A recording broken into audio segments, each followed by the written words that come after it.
Hi everyone, in this video, I will show you how to easily create a CV using ChatGPT.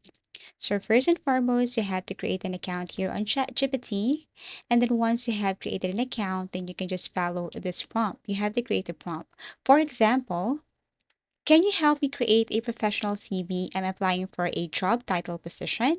Here's my information. So all you have to do is to add your full name. You have to add your contact like phone number, email, LinkedIn, objective, education, work experience, skills, certifications if any, and languages if possible.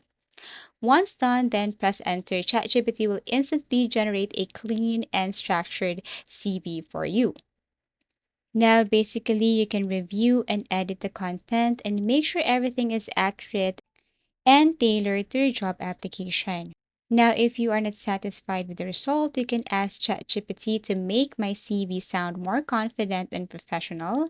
Tap on enter and then wait as it is processing. ChatGPT will generate another one for you. Once done, you can copy and paste it into Word or Canva. So you can paste the result into your Microsoft Word, add some design if needed, or keep it simple and professional. And that's how easy it is to easily create a CV using ChatGPT.